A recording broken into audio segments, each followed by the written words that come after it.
Splan, le média d'investigation breton basé à Guingamp, a montré qu'à Saint-Nazaire, il y avait un taux de mortalité plus fort que la moyenne à cause de l'intoxication de l'industrie, et plus particulièrement des chantiers navals. Et quand on a vu ça avec Deb, on s'est dit que ouais, on voulait aller là-bas quoi. Je veux dire, à Saint-Nazaire, t'as l'océan, t'as la plage, t'as des gros chantiers avec des gros bateaux, et en plus de ça, tu as Alain qui nous a raconté tout ce qu'il fallait savoir sur Saint-Nazaire. Je passe donc la main à Debbie qui est elle à Saint-Nazaire.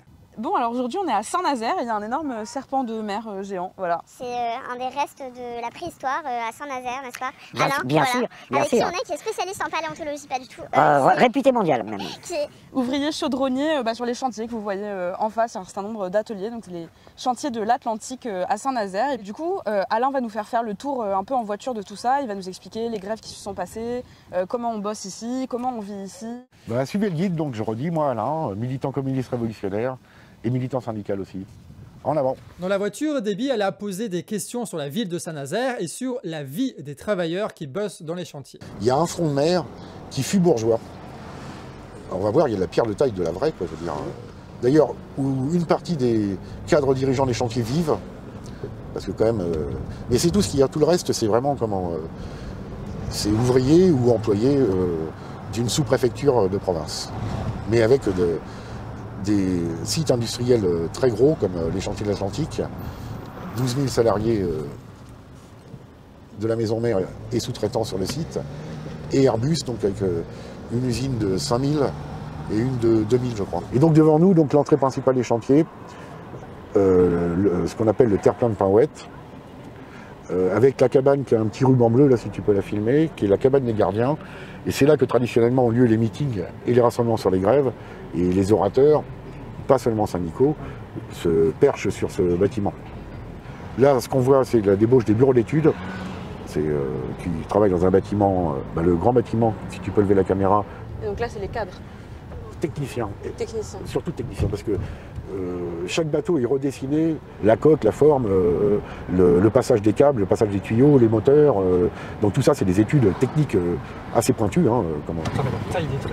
Et donc il y a 1000 techniciens à peu près qui bossent là-dedans. Bon, évidemment, ce que vous allez voir, c'est un reportage et Alain avait tellement de trucs à dire qu'on a dû s'arranger au montage pour faire comme on pouvait. Donc t'étonnes pas si on se téléporte d'un endroit à un autre durant la vidéo, c'est normal. Je veux dire, c'est un reportage, c'est pas un vlog de Lena Situation, quoi, qui ont d'ailleurs repris, donc allez voir sur sa chaîne. Donc moi, je suis arrivé sur mes 30 ans à Saint-Nazaire, j'y vis depuis. Et comment, c'est curieux parce que t'as l'impression que c'est une ville qui roupille. En fait, elle ne remplit pas, elle bosse. Et elle bosse tout le matin. Saint-Nazaire, le soir, à partir de 8h, même l'été, on voit plus grand monde dans les rues. Mais c'est trop bizarre parce que t'as vraiment l'impression qu'il y a genre des petites maisons en mode vraiment c'est banlieue pavillonnaire dans la zone industrielle. Oui, c'est imbriqué, oui. Oui, parce que c'est pas les zones industrielles neuves, comme on en a souvent autour des grandes villes aujourd'hui. C'est des zones qui étaient surtout des zones de peuplement autour des chantiers, qui peu à peu ont cédé aux besoins de terrain des chantiers navals et de leurs sous-traitants. À Paris, souvent les gens ils habitent très loin de leur lieu de travail, y compris tu vois quand ils bossent tu vois, dans les usines qui restent, genre même à Poissy et tout. En fait les gars ils habitent, tu vois limite ils habitent en Normandie. Et en fait ici ils habitent dans le coin, systématiquement ils habitent beaucoup plus près des chantiers, genre les mecs qui bossent avec toi. Alors ça dépend. Une vue aérienne de Saint-Nazaire est particulièrement intéressante et saisissante parce que on voit que même jusqu'au centre-ville, donc cette ville qui a été entièrement détruite en 44-45, elle a été quand même construite avec des logements, pas mal de logements, enfin quelques tours et quelques bars de HLM ou à vocation similaire, mais beaucoup de maisons individuelles avec jardin. Pas des jardins énormes, enfin 50 mètres carrés, 60 mètres carrés. La normalité c'était avoir sa maison. Et jusqu'il y a 20 ans, un ouvrier trouvait sans trop de difficulté une maison à Saint-Nazaire ou dans l'agglomération autour de Saint-Nazaire, une maison avec jardin, une maisonnette avec jardin.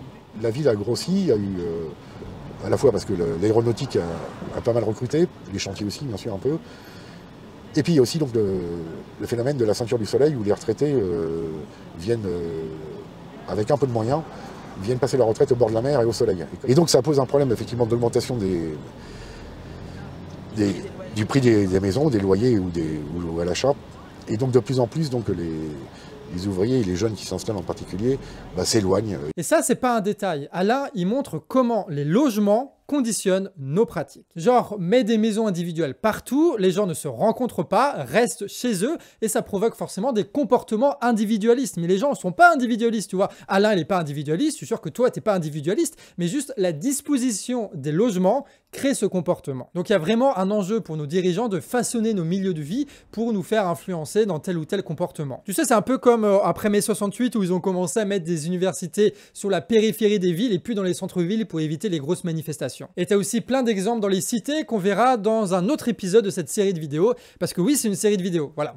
On va faire plein de trucs, ça va être bien. Et vu qu'une ville se développe autour de ses moyens de production, autour de ses usines, eh ben Alain nous a emmenés au sommet de la base sous-marine de Saint-Nazaire pour nous expliquer comment ces chantiers ont façonné la vie des Nazariens. Voilà, c'est comme ça qu'on appelle les habitants de Saint-Nazaire. C'est pas ouf.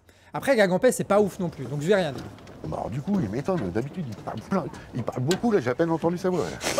Il a un casque, il entend tout ce qu'on dit. Ah, t'es d'accord? En dehors d'être ouvrier chantier de l'Atlantique, je suis un peu guide touristique dans le coin. J'adore recevoir des amis et leur montrer ça. Derrière le pont de Saint-Nazaire, ce qu'on voit au fond, c'est toutes les installations industrielles-portuaires du port Nantes-Saint-Nazaire. Il y a de la chimie, il y a des méthaniers, des bagnoles qui sont livrées, qui viennent d'Espagne. On se décale, du paquebot, encore du paquebot. Après, un silo à grains sur le port, Cargill. Et là-bas, l'autre côté de la base sous-marine, là où rentraient les sous-marins. Donc, vous voyez, chaque entrée, là, c'était une entrée de sous-marins de l'armée allemande. Et ça fait combien de temps que c'est un gros port comme ça de construction et marchand? En 1850, Saint-Nazaire, c'est un tout petit village de 400-500 habitants, de pêcheurs et de marins de Loire. Donc c'est l'époque de Napoléon III, qui s'aperçoit avec ses copains dirigeants que la France, qui a entamé sa révolution industrielle, a quand même un petit peu de retard par rapport notamment à l'Angleterre. Et ce retard se voit sur plein de trucs, le nombre de kilomètres de voies ferrées, mais aussi l'état de la flotte à la fois marchande et de guerre. À cette époque-là, il y avait encore que la France n'avait, 1850, des chantiers de construction navale, mais en bois seulement. Et donc Napoléon III et ses conseillers se sont dit qu'il serait peut-être temps de faire comme les Anglais, d'avoir des bateaux en acier et mus à la vapeur.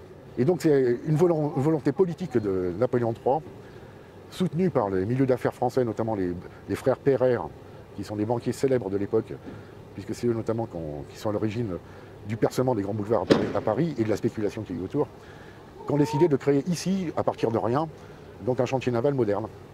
Et il faut s'imaginer qu'en 10 ans, ce village de 500 personnes, il est devenu une ville champignon de 20 000, puis de 40 000, puis de 50 000 habitants.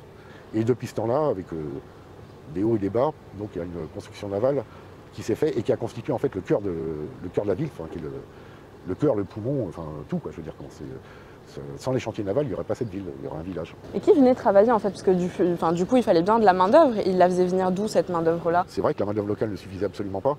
Et donc, c'est un phénomène qu'on connaît bien aujourd'hui, mais qui n'est pas nouveau, c'est l'immigration tout simplement. Sauf qu'à l'époque, l'immigration, c'était pas le Maghreb, c'était pas l'Est de l'Europe ou ailleurs. C'était d'une part la Bretagne, d'autre part l'Anjou, la région d'Angers. Et où il y avait déjà à cette époque-là des fermes de plus en plus petites où il y avait des enfants en surnombre et donc des enfants de paysans qui se retrouvaient donc venir gagner leur vie à Saint-Nazaire. Ok, là, il va nous parler de mouvements sociaux, mais juste, il faut mettre un peu de contexte. À l'après-guerre, le travail dans les chantiers, c'est très compliqué parce que les patrons, ils payaient ce qu'on appelait au boni. En gros, si tu voulais avoir les primes nécessaires pour ta survie, eh ben, tu étais obligé de travailler comme un taré. Du coup, tu te retrouvais avec des gigantesques semaines, avec des travails à rallonge, avec une immense cadence, et forcément, ça a amené à des gros mouvements de grève. Genre, en 1955, tu as les chantiers navals de Saint-Nazaire qui sont bloqués. Les CRS y chargent, sauf qu'ils sont chassés par les ouvriers qui leur balancent des boulons. À l'époque, ça rigolait pas. Hein. À l'atelier, la lutte était fréquente et les ouvriers se transmettent génération après génération la pratique de la grève en famille ou entre collègues. Le truc, c'est qu'à l'époque, tous les ouvriers appartenaient à ce qu'on appelle une communauté de travail. Là, en l'occurrence, ils bossaient pour une même boîte, ils avaient le même patron, donc forcément, ils étaient solidaires entre eux, vu qu'ils avaient un seul et même adversaire. Sauf qu'au début des années 80 et durant 20 ans, le patronat va planifier des stratégies pour briser cette communauté de travail, et c'est ce que Alain va nous parler. Il y avait une seule entrée, et pratiquement un seul horaire pour tout le monde, donc c'était 10 000, 12 000, 15 000 travailleurs qui se massaient devant une barrière pour l'embauche, pour la débauche, qui sortaient, avant d'aller à la cantine, faisaient un crochet dans les nombreux bars qu'il y avait dans le quartier, où il faut imaginer sur un zinc d'une vingtaine de mètres de long, il y avait 70 verres déjà remplis de blanc, et chacun savait quel verre prendre, etc. Aller manger à la cantine après, jouer éventuellement au palais ou au boule juste avant la reprise, puis rentrer au chantier, s'entasser dans des bus réformés où il n'y avait plus de banquettes, où tout le monde se tenait debout, serré l'un contre l'autre pour aller dans les différents secteurs du chantier qui fait quand même 100 hectares de... Et ils s'appellent comment ces bus? Des bétaillères, on appelait ça. Et donc, il y avait aussi un autre lieu de sociabilité importante, c'est les machines à café qu'on appelle chez nous les boires chauds. Pourquoi les boires chauds? Parce qu'on boit chaud à cet endroit-là. Voilà.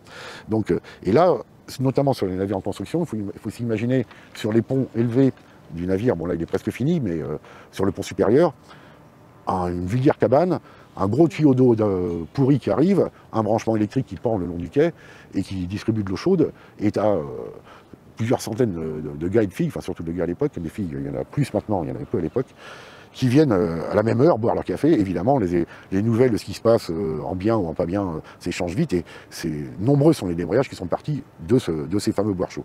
Et donc le patron, il n'en voulait plus. Alors l'inspection du travail à l'époque a mené la guerre pour lui dire c'est obligatoire les points d'eau sur les lieux de travail. Tu m'étonnes parce que l'été, la tôle qui chauffe et le chalumeau à la main, tu as intérêt d'avoir de l'eau à côté parce que tu tiens pas longtemps. Donc voilà, et la direction des chantiers a fini par céder.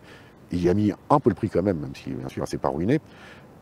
Depuis, elle a installé un système de livraison de bouteilles d'eau minérale d'un demi-litre qui la transporte par les tantières. C'est énorme comme truc sur tout le site, mais ces bouteilles, tu les prends sur le quai avant d'embarquer faire ton lieu de travail sur le navire, et il n'y a plus ces lieux de rassemblement. Donc ils ont multiplié les entrées, multiplié des self-service à l'intérieur pour plus avoir la cantine centrale, multiplié les vestiaires là où il n'y en avait qu'un, et multiplié les horaires pour fragmenter tout ça. Après, il y a un autre moyen pour les patrons de désolidariser les ouvriers entre eux, c'est les travailleurs détachés. Les patrons font venir par centaines des travailleurs précaires étrangers venus de plein de pays différents sans qu'ils puissent s'intégrer au chantier, sans qu'ils parlent même la même langue que les autres ouvriers. Et ça passe par des sous-traitants, donc d'autres entreprises. Et ça s'accompagne d'un vaste mouvement des patrons qui font en sorte de fragmenter un maximum de plein d'entreprises différentes la même production pour faire en sorte que les ouvriers n'aient pas le même patron, qui ne se voient pas ensemble, qui ne travaillent pas ensemble. En fait, ils morcellent la production pour isoler les ouvriers. Donc même si dans une entreprise tu as un mouvement de contestation,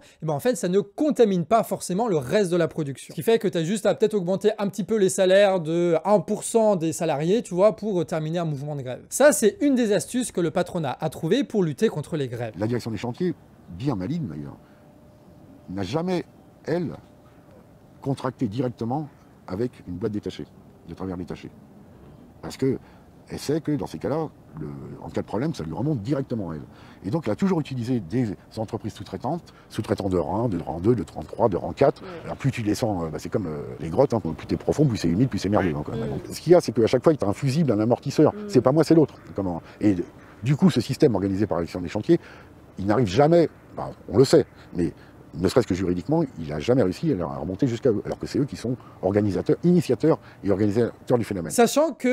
Sachant que dans les années 2000, il y a eu cette note-là de la direction des chantiers de Saint-Nazaire. Une note secrète qui a mis des années avant d'être dévoilée. C'est une note qui a été envoyée aux nombreux sous-traitants du chantier pour leur dire que, en fait, il coûte trop cher, 30% trop cher, et qu'il faut réduire le coût, et que la seule façon de faire, c'est d'employer des travailleurs détachés. Parce qu'évidemment, les salaires sont beaucoup, beaucoup plus bas. Et la note précise que la direction des chantiers de Saint-Nazaire peut les mettre en contact, ces sous-traitants, avec des intermédiaires au Maroc, en Ukraine, aux Émirats, pour faire venir en masse ces travailleurs détachés pour les entreprises de sous-traitance. La note termine avec les chantiers qui demandent aux sous-traitants le nombre de travailleurs détachés qu'ils veulent et le prix qu'ils sont capables de mettre. Ce qui fait que la direction des chantiers navals de Saint-Nazaire a imposé d'elle-même ces travailleurs détachés, et ce virage d'ailleurs s'est pas fait calmement parce que les sous-traitants ils ont contesté.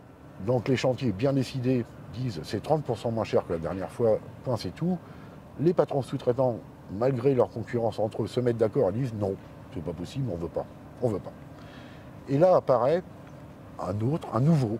Il est devenu patron d'une petite boîte, enfin d'une moyenne boîte plutôt, du jour au lendemain, de tôlerie. Et le gars, lui, il dit, moi je suis d'accord. Alors les autres patrons de sous-traitants, ils regardent, ils disent, t'es un grand malade, toi, comment tu casses tout, tu respectes rien, d'une part. Et ensuite, il rigolait parce qu'il dit, t'arrives, tu débarques, tu connais même pas le truc, tu vas bouffer la grenouille, tu vas te faire ruiner. Et l'autre, il dit, si, j'y vais. Et donc, ce que l'associé m'a dit, c'est que effectivement, celui-ci a pris le marché à moins 30%, contre un dessous de table derrière, et avec des trucs comme ça, bah, tous les patrons sous-traitants, c'était soit ils acceptent les nouvelles conditions, soit ils disparaissent. Et ben, ça a pris quelques années, certains ont résisté un peu plus fort que d'autres, mais c'est comme ça que le système a été imposé. Après, question en vrai, comment les patrons de chantier, ils arrivent à trouver des travailleurs détachés qui sont parfois à l'autre bout du continent ou même dans un autre continent, je veux dire, enfin c'est pas Pôle emploi qui gère ça quoi. Donc comment est-ce qu'ils arrivent à trouver ces salariés? Par des ouvriers qui sont entrés en lutte et à qui, en tant que militant, on a pu filer un coup de main à peine deux ans après cette note là dont je parlais. On sait que c'est dans des villes moyennes industrielles en général, de n'importe quel coin, un petit notable, tendance escroc, qui va voir des ouvriers métallurgistes, connaissant bien le boulot, qui ont bien du mal à gagner leur croûte parce que c'est la crise et tout le bazar, et qui leur dit, les gars, moi j'ai un truc en or pour vous, ça se passe à Saint-Nazaire, l'embouchure de la Loire, il y a 3 règles. Première règle, il ne faut pas fréquenter les Français, ils vous aiment pas. Hein. Ils vous aiment pas parce qu'ils considèrent qu'on vient manger leur pain, etc. etc. Deuxièmement, méfiez-vous des militants, c'est tous des communistes, donc même s'ils sont gentils vers vous, c'est un piège. Troisièmement, celui qui n'est pas content, il le dit tout de suite, il part pas. Parce que s'il n'est pas content sur place, eh ben, il se retrouvera à la rue et il se démerdera pour rentrer chez lui comme il peut.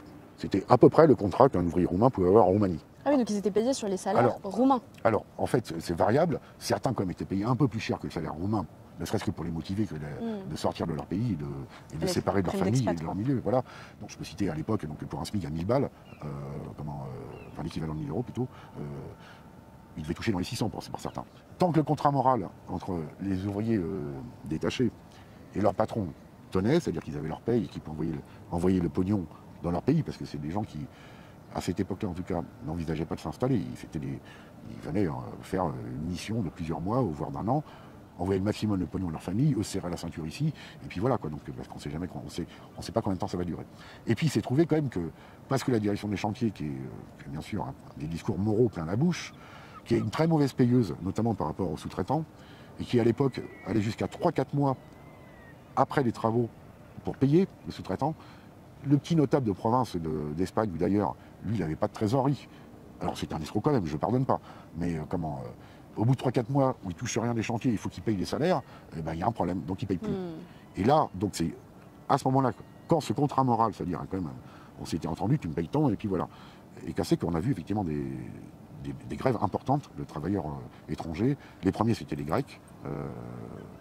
Et puis ensuite, il y a eu d'autres nationalités, des Roumains, des Indiens, et puis des Polonais, j'en passe et des meilleurs. Ok, là, Alain, il va vous raconter une super histoire, mais il faut juste que je vous l'introduise. En gros, dans le chantier, à un moment donné, ils ont recruté des dizaines de travailleurs détachés roumains. Ils ont tous été recrutés au même village par un même escroc local. Ils sont arrivés sur les chantiers pour bosser, et donc ils se connaissaient tous déjà, ce qui fait qu'ils formaient de base une communauté de travail. Et à un moment donné, la direction des chantiers navals, elle s'est dit, tiens, on va arrêter de les payer. Voilà, donc nos travailleurs roumains ont arrêté d'être payés. Et ils ont alors commencé une longue grève de plusieurs mois pour obtenir de la direction leur paye. Ce qui est un peu ironique, parce que les patrons quand même, ils s'étaient démenés pour recruter de l'autre bout de l'Europe des travailleurs pour empêcher les grèves, ils se retrouvent avec une immense grève sur le dos. Et évidemment, Alain, il était dans le coup. Ceux qui m'ont le plus marqué dans l'histoire, c'est une centaine de travailleurs roumains qui se sont retrouvés dans une merde sans nom parce que leur patron ne les payait plus depuis plusieurs mois. Et alors ils ont espéré que la situation s'améliore et tout le bazar en continuant de bosser et en faisant le gros dos, quoi.